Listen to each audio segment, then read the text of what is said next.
कि आज हम तुम्हें एक वैश्या का चरित्र सुनाते हैं। यद्यपि विषयी पुरुषों की बातें सुनना वैष्णव जनों के लिए निषेध है, श्रवणेंद्री सुनेगी तो प्रियालाल या उनके अनुरागी जनों की बात। लेकिन यहाँ प्रियादास जी कह रहे वैश्या को प्रसंग सुनो। मैं तुम्हें एक वैश्या का प्रसंग सुनाता हूं। क्यों? बोले वो प्रसंग अति रस रंग भर्यो, भगवत रस से भरा हुआ है, इसलिए सुना रहे हैं। श्री अवधूत शिरोमणि दत्तात्रेय जी जनकपुर में भ्रमण कर रहे हैं, मिथिला में। तो एक वैश्या को गुरु बनाया जिसका नाम पिंगला। वो अपने शरीर को श्रृंगारित करके बाट जोह रही कोई धनी मानी पुरुष आएगा और उसे धन देगा। बहुत समय हो गया, वो खड़े खड़े यही देख रही, ये पुरुष आया, शायद ये मेरे को धन दे मेरे शरीर का। ऐसे बार बार भाव करती है, मेरे शरीर को देखकर, मेरे शरीर के प्रति आसक्त होकर शायद ये पुरुष मुझे धन दे। रात्रि के 12 बज गए और त्रिकालज्ञ भगवान दत्तात्रेय जी वहां विचरण कर रहे थे। उसकी बाहर की और आंतरिक दोनों स्थितियों को एकाग्रता पूर्वक देख रहे थे। उसके हृदय में वैराग्य हुआ। मुझे तो लगता है इन महापुरुष के देखने से ही वैराग्य हो गया। उस विषयी वैश्या के हृदय में आज जलन पैदा हो गई। धिक्कार है मेरे जीवन को। हृदय में विराजमान मेरे प्रीतम आत्मा स्वरूप से हैं, मैं उनका चिंतन छोड़कर, मैं उनके स्पर्श सुख को छोड़ करके लौकिक पुरुषों के स्पर्श की कामना करती हूं, केवल धन के लिए। धन से भोग सामग्री और वो भोग सामग्री से केवल शरीर का पोषण। धिक्कार है मेरे जीवन को। घोर उसके हृदय में पश्चाताप की अग्नि प्रकट हुई। जिसके हृदय में पश्चाताप प्रकट होता है बहुत शीघ्र निष्पाप हृदय हो जाता है, जो अंदर ही अंदर जलता है अपने किए हुए दुष्कृत आचरण के प्रति। उसका दुष्कृत आचरण जड़ मूल से नष्ट हो जाता है, प्रवृत्ति ही नष्ट हो जाती है। देखो वैश्या है, पश्चाताप हुआ, वैश्या प्रवृत्ति का ही नाश हो गया। दृढ़ निश्चय कर लिया, आज के बाद मैं किसी पुरुष की तरफ नहीं देखूंगी। मेरे हृदय बिहारी भगवान जो विराजमान है, अब मैं उन्हीं से प्यार करूंगी, उन्हीं से बात करूंगी, उन्हीं से रमण करूंगी। अब मैं एक बार भी किसी पुरुष की तरफ नहीं देखूं। वही गुरु बना लिया भगवान दत्तात्रेय जी ने। 24 गुरुओं में उस पिंगला वैश्या को गुरु बनाया। प्रेम समुद्र रत्नों से भरी हुई श्रीमद चतुरासी जी में श्री हितजू महाराज ने भी उसका स्मरण किया। यह जो एक मन बहुत ठोर करी, कही कौने सच पायो, जहां तहां विपत्ति जार जुगती लो, प्रगट पिंगला गायो। पिंगला का स्मरण किया महाप्रभु हरिवंश चंद्रजू ने भी। वैश्या है, लेकिन उसके हृदय में यदि भगवत चरणारविंद के अनुरागियों के प्रति श्रद्धा हो गई तो देखो बिल्कुल साधनहीन, लेकिन उसके चरित्र का गायन किया जा रहा है। और कैसा चरित्र है? अति रस रंग भर्यो। ओहो, भक्ति रस का वर्धन करने वाले भगवत कृपा रस से परिपूर्ण चरित्र है। बोले एक दिन भगवत अनुरागी महापुरुषों की मंडली, पहले संतों की मंडलियां चलती थी, जगत को पावन करने के लिए चलते फिरते साक्षात तीर्थराज प्रयाग है। मुद मंगलमय संत समाजू, जो जग जंगम तीर्थ राजू। ये चलते फिरते साक्षात तीर्थराज हैं। दरस परस अघनास, दर्शन से, संभाषण से, स्पर्श से, भिक्षा लेके, शिक्षा देके, विषयी जीवों की विषय मलिनता का नाश करके भगवत अनुराग का अंकुर उदय करना इन महापुरुषों के भ्रमण का लक्ष्य होता। ये संत मंडली भगवत अनुराग में डूबी हुई वहां से निकली। संध्या का समय हो रहा था। बड़ा ही स्वच्छ बगीचा देख करके, जहां भगवत आराधना के लिए सुपाश है, ऐसा संत जनों ने देखा। एकांत स्थल है, लताएं हैं, स्वच्छ स्थल है। आज की रात्रि यहीं व्यतीत की जाए, ठाकुर जी विराजमान किए जाए और आज यहीं आरती पूजा और भगवत आराधना हो। आज ठाकुर इस बगीचे में शयन करेंगे। बगीचा है वैश्या का, न जाने कौन से गुण पर दया निधि रिझ जाते हैं। तो कैसा सौभाग्य मिला। भगवत अनुरागी जन किसी भी संबंध से तुम्हारी वस्तु को, तुम्हारे किसी भी तरह कोई भी जो तुमसे संबंध रखती हो वो स्वीकार कर ले। वस्तु, स्थान, कुछ भी, जल, भोजन, कुछ भी, निश्चित परम मंगल, निश्चित परम मंगल। ठाकुर जी विराजमान किए गए, संध्या आरती हुई, शंख घंटा मृदंग बज रहे हैं, जय हो जय हो जय हो, कीर्तन ध्वनि हुई। वैश्या को सुनाई दी कि आज मेरे बगीचे में ये मंगल में भगवान नाम की जय जयकार हो रही है, ये भगवान नाम कीर्तन हो रहा है। और बाहर निकली तो देखा सब हंस विराजमान है। हंस कौन है? ये संत जन हंस है। जड़ चेतन गुण दोषमय विश्व कीन करतार, संत हंस गुण गाए पे परिहरि वारि विकार। विकार रूपी जल का त्याग करके भगवत अनुराग रूपी रस में डूबे हुए ये महापुरुष संत जन है। संत जन, ये जगत गुण दोषों से युक्त है। दोष रूपी पानी का त्याग करके गुण रूपी दुग्ध को स्वीकार करने वाले हंस हैं। जैसे पानी और दूध मिला दे तो हंस का ही ये एक महामहिमा में गुण है कि वो जल का त्याग कर देता है और दुग्ध का पान कर लेता है।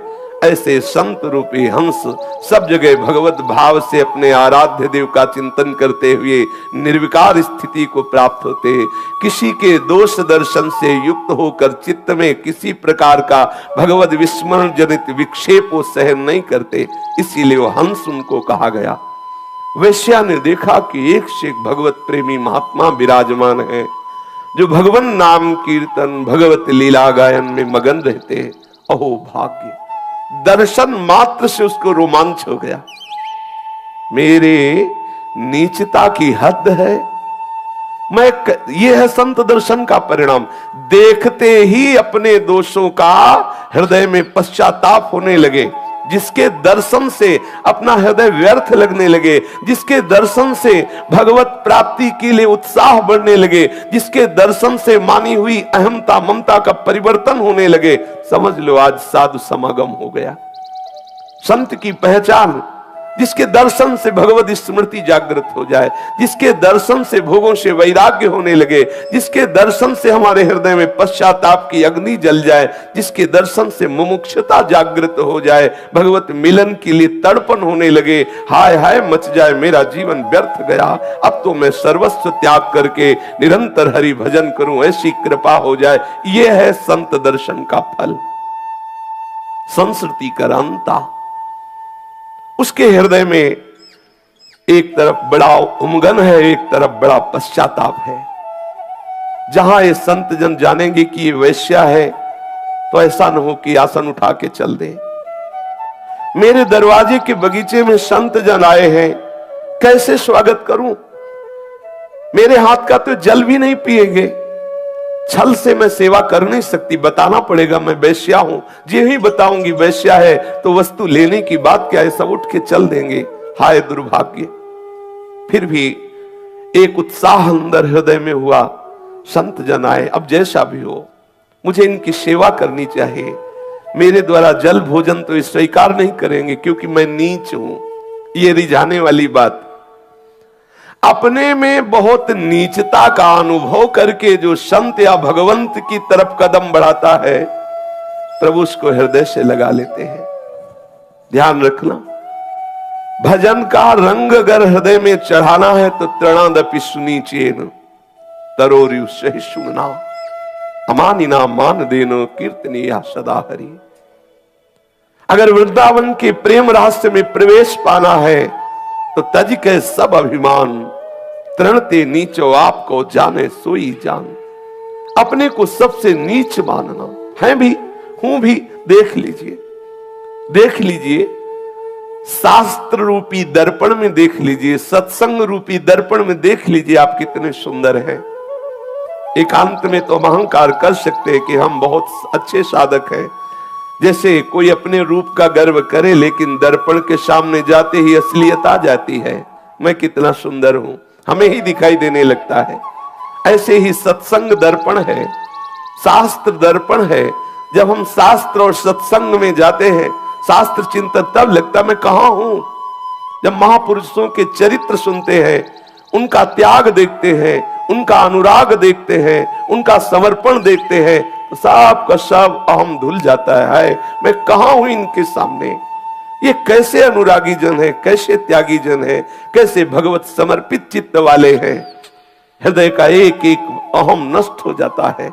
जो नाना प्रकार के गुण आदि, रूप आदि, कुल आदि, विद्या आदि, साधन आदि का अहंकार है, इन महापुरुषों के चरित्र सुनने से, इनके दर्शन से, हाँ, हमारा हृदय एकदम निर्मल हो जाता है। तभी उसे भगवत चरणारविंद के अनुराग मार्ग में प्रवेश होता है। जब तक अहम नहीं जाता तब तक प्रभु प्रसन्न नहीं होते। ये बैठा लीजिए हृदय में। दैन्यता यही दरबार दीन को आदर। इसका कदम ही बढ़ा दैन्यता से वैश्या के। मैं बहुत नीच हूं, मलिन स्वभाव वाली, क्या प्रभु मुझे स्वीकार करेंगे? क्या ये भगवत प्रेमी महात्मा जन मेरा परिचय सुनते ही ऐसा तो नहीं कि उठ के चल दे? वो हृदय से प्रभु से प्रार्थना करती कि प्रभु, यद्यपि मैं प्रार्थना करने योग्य भी नहीं हूं, कैसे आपको रिझाऊं, कैसे आपसे विनय करूं, पर प्रभु कहीं ऐसा ना हो कि ये जो महासौभाग्य आपने दिया, मेरा परिचय जानते ही संत जन उठ के चल दे कि अरे तो वैश्या का बगीचा है। प्रभु कृपा करना, संत जन यहां से जाए ना। और सुंदर थाल में जो भी उसके जितने भी आभूषण आदि थे, वो सब मोहरे, आभूषण और भी रत्न आदि जो उसने शरीर बेचकर एकत्रित किए थे, बड़ी सी थाल में सब भरे। और आंसू बहाती हुई अंदर से विकल होते हुए कि संत जन कहीं मुझे ऐसा न करें कि त्याग दें, मेरी सेवा स्वीकार न करें। ऐसा वो हृदय से बहुत दैन्य होकर के, बहुत डरती हुई बगीचे में गई। सब संत भगवान विराजमान है, दर्शनीय महात्मा है। दर्शन योग्य संत जन ही है जो भगवत अनुराग में है। सच्ची मानिए, इनके दर्शन मात्र से अंत, जो तीर्थों को तीर्थत्व प्रदान करने वाले हैं, ऐसे महापुरुषों के दर्शन मात्र से हृदय पवित्र होता है। दर्शन किया, आह्लाद हो रहा है। एक एक कदम धीरे धीरे वो बढ़ा रही है।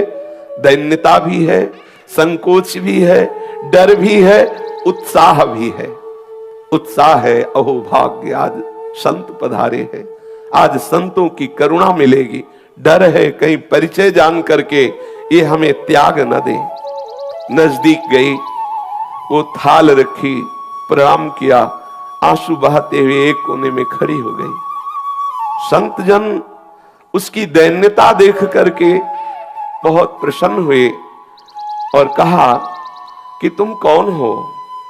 तो उसने कहा, महाराज, मैं वैश्या हूं, मलिन आचरण करके ये सब धन कमाया है, आप इसे स्वीकार कीजिए और ये जो ठाकुर जी विराजमान है, इनकी सेवा में लगा दीजिए। और वो आंसू बहा रहे हैं। महाराज, मैं भोग बना के तो दे नहीं सकती क्योंकि नीच हूं, पर आप कृपा सिंधु हैं।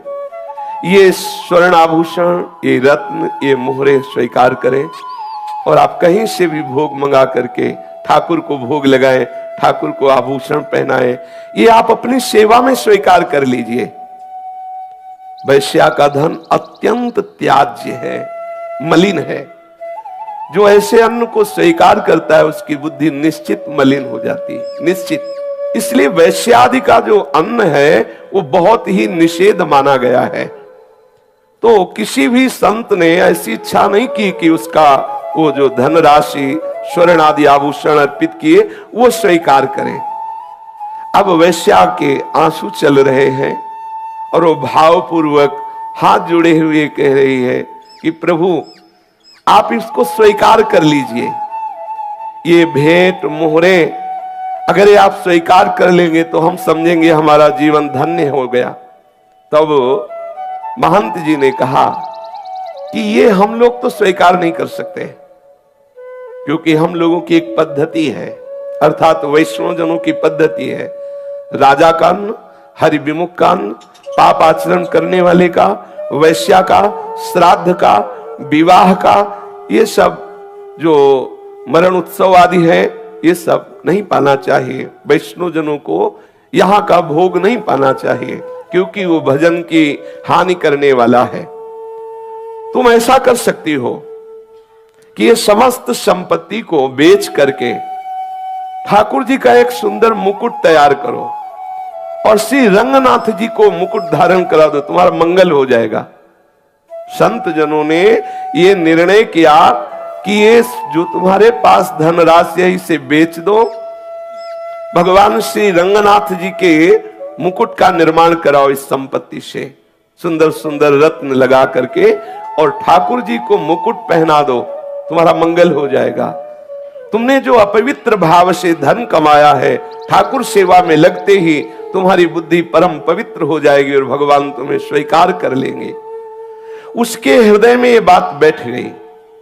देखो कहां तो थोड़े थोड़े धन को कितनी मलिन वृत्ति से वो संचय कर रही है, और कहां संतों के सत्संग से सब कुछ त्यागने की बात उसके हृदय में आ गई। उसने सुंदर मुकुट तैयार किया, मुकुट तैयार करके संतों की कृपा की आश्रय वृत्ति से कि वैसे तो मैं बहुत नीच हूं, मैं मलिन हूं, इस योग्य ही नहीं कि भगवान हमारी कोई वस्तु स्वीकार करे, पर संत कृपा से ऐसा हो जाएगा, श्री रंगनाथ जी उसे स्वीकार करेंगे, मन में उत्साह है। वो सुंदर मुकुट एक थाल में सजा करके और भगवत चरणारविंद में अर्पित करने के लिए चली। अब वो थोड़ा ही ठाकुर जी के सामने चली थी कि उसे मासिक धर्म हो गया। एक तो वैश्या, दूसरे मासिक धर्म से युक्त हो गई। वो 4 कदम चली और वापस हुई, मंदिर में चढ़ने वाली थी, वापस हुई। तो जो संत मंडली में आचार्य जी विराजमान थे, उन्होंने कहा क्यों वापस क्यों? तो उसने कहा हमारा बड़ा दुर्भाग्य उदय हो गया, आपकी कृपा बल से तो हम ठाकुर जी के समीप जा पा रही थी, लेकिन दुर्भाग्य ये हुआ कि हम मासिक धर्म से युक्त हो गई। जहां मासिक धर्म में जो पवित्र नारियां हैं उनके लिए भी विधान है वो ठाकुर का या सेवा आदि का स्पर्श न करे, 3 दिन तक तो ऐसी पवित्रता का निर्वाह करना ही चाहिए। फिर मैं तो वैसे ही मलिन वैश्या हूं और अपवित्र मासिक धर्म से हो गई। वैश्या बोली कि भगवान जिसके धन को ब्राह्मण भी नहीं छूते, उस मुकुट को श्री रंगनाथ जी कैसे स्वीकार करेंगे? संत भगवान ने कहा कि तुम्हें मैं विश्वास दिलाता हूं कि तुम्हारी सेवा को प्रभु जरूर स्वीकार करेंगे। इस कार्य के लिए जब तक ठाकुर जी तुम्हारा मुकुट स्वीकार नहीं करेंगे तब तक हम लोग नहीं जाएंगे। वैश्या सुंदर मुकुट को निर्माण करा करके थाल में रख करके संतों की आज्ञा के अनुसार निसंकोच होकर के श्री रंगनाथ जी के मंदिर में गई। अचानक सशंकित होकर के वापस होती है, क्योंकि वो मासिक धर्म से युक्त हो गई। वो अपवित्र होने के कारण संतों ने पूछा क्या बात वापस क्यों आ गई? तो वैश्या ने कहा कि मैं कैसे आगे बढ़ूं, मैं तो मासिक धर्म से युक्त हो गई। तब उन्होंने कहा तुम चिंता मत करो। देखो संत कृपा कितनी बलवती होती है, बिल्कुल बिल्कुल शास्त्र विरुद्ध बात है। एक तो वैश्या का धन और दूसरा वो रजस्वला, लेकिन कृपा सिंधु भगवान से भी बढ़कर कृपालु संत जन है। मोरे मन प्रभुस विश्वासा, राम ते अधिक राम कर दासा। कहा कोई बात नहीं, बढ़ो आगे। ये सर्वाश्चर्यमयी बात, सर्वाश्चर्यमयी बात। बोले कोई बात नहीं, मासिक धर्म से हो गई तो क्या हुआ, तुम आगे बढ़ो और ठाकुर जी को मुकुट धारण करवाओ। तो जानते हो वहां के पुजारियों को भी लगा कि ये तो बहुत अनीति हो रही है, ऐसा नहीं होना चाहिए। जहां श्रीअंग से भी स्नान करके पवित्र वस्त्रों के द्वारा कोई छू न जाए, ऐसी सावधानी रखते हुए ठाकुर सेवा में जाते हैं, वहां अपवित्र शरीर वाली वैश्या और मासिक धर्म से अपवित्र, उसके लिए संत जन करे जाओ अब आचार्य की आज्ञा का कौन उल्लंघन करे, लेकिन सब असंतुष्ट है कि ये अनीति है, ये अधर्म है, भगवान प्रसन्न नहीं होंगे। लेकिन संतों की बात रखने के लिए सर्वाश्चर्य हुआ, भगवान ने ग्रीवा झुका दी। जो श्री विग्रह के रूप में विराजमान प्रभु है, जे भी वैश्या मुकुट लेकर नजदीक जाती है तो क्या कहते हैं, बोले नयो शीस। भगवान ने सर झुका, किसके लिए, वैश्या के मुकुट के लिए? नहीं नहीं, अनंत ब्रह्मांडों के स्वामी हैं, उनको क्या धन की चाह, उनको मुकुट की चाह है कि बहुत कीमती मुकुट हो, हमारे माथे पे लगे तो हम सुशोभित होंगे। अरे उनके श्रीअंग की शोभा से संपूर्ण आभूषण सुशोभित होते हैं। आभूषणों से उनका शोभा का थोड़ी विस्तार होता है, उनकी शोभा से आभूषणों की शोभा होती है।